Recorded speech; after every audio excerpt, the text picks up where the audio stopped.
নমস্কার বন্ধুরা, West Bengal central school service কমিশনের তরফ থেকে আজ একটি নোটিফিকেশন দিয়ে জানানো হয়েছে যে অনারেবল সুপ্রিম কোর্টের সিভিল অর্ডার, সেই অর্ডার অনুযায়ী 132/2016 এবং শিক্ষা দপ্তরের সেক্রেটারি যে নির্দেশিকা জারি করেছিলেন সেই অনুযায়ী স্পেশাল এডুকেশন টিচার যারা রয়েছেন, যারা এতদিন কন্ট্রাকচুয়াল কাজ করছিলেন সর্বশিক্ষার অধীনে, তাদের রেগুলারাইজেশন করা হবে, অর্থাৎ তাদের স্থায়ীকরণ করা হবে। এবং এসএসসির তরফ থেকে আগামী 14ই মার্চ এবং 16ই মার্চ তাদের রেকমেন্ডেশন লেটার দেওয়া হবে। সেই সংক্রান্ত বিষয়েই তাদের কিছু ডকুমেন্টস, যেমন 8টি রিসেন্ট স্ট্যাম্প সাইজ ফটোগ্রাফ নিয়ে যেতে হবে এবং ডকুমেন্ট টেস্টিমোনিয়ালস যেগুলো লাগবে, আইডেন্টিটি প্রুফ, এগুলো সব সেলফ অ্যাটেস্টেড অরিজিনাল নিয়ে যেতে হবে। 95 জনকে আপাতত রেকমেন্ডেশন লেটার দেওয়া হচ্ছে।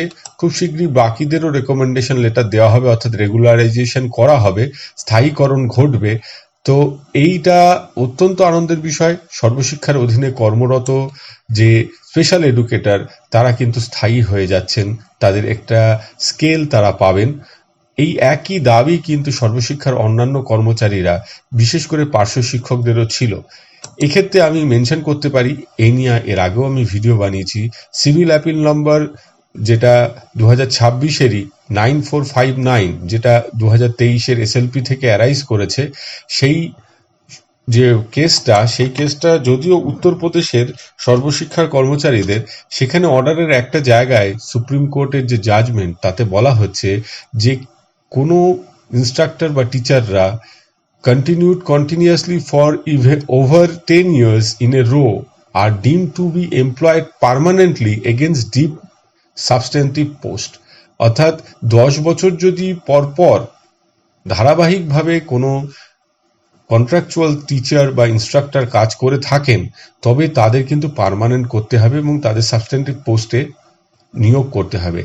একই ঘটনা কিন্তু যে কন্ট্রাকচুয়াল টিচার ছিলেন, সর্বশিক্ষা স্পেশাল এডুকেটররা, তারা জিতেছেন। এক্ষেত্রে অবশ্য বিশেষ কিছু ঘটনা আছে, যে স্পেশাল এডুকেশনের যে স্টুডেন্ট, সিডাব্লিউএসএন স্টুডেন্ট প্রত্যেক স্কুলেই আছে কম বেশি, তার একটা নির্দিষ্ট সংখ্যা হলে তাদের কিন্তু নিয়োগ হওয়ার কথা। এ নিয়ে ভিডিও এর আগেও আমি করেছি আমার চ্যানেলে। সুপ্রিম কোর্টে তারা কেসটি জিতেছেন।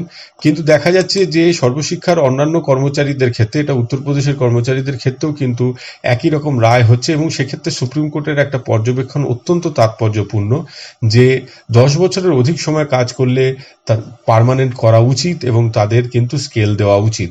এই একই দাবি পার্শ্ব শিক্ষকরা জানাচ্ছেন। শুধু পার্শ্ব শিক্ষক নয়, এসএসকে, এমএসকে, সর্বশিক্ষার অধীনে যে সমস্ত কর্মচারীরা রয়েছেন, তাদের কিন্তু স্থায়ীকরণ করা উচিত। এবং পার্শ্ব শিক্ষকরা যেহেতু রেগুলার স্কুলেই রয়েছেন, রেগুলার টিচারদের মতোই কাজ করেন, সেক্ষেত্রে তাদের সরাসরি পার্মানেন্ট করাটা কিন্তু অনেক সহজ।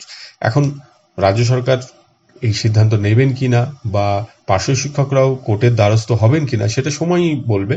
আপাতত এইটুকুই। সকলে ভালো থাকবেন, সুস্থ থাকবেন। ধন্যবাদ।